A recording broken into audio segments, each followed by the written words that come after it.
चंदनी तनवाई भी भजन गवाई भी हो।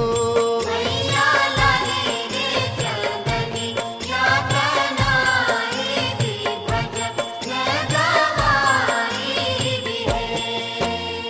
घर ही में माई के बोलाई भी मंदिर बनवाई भी हो।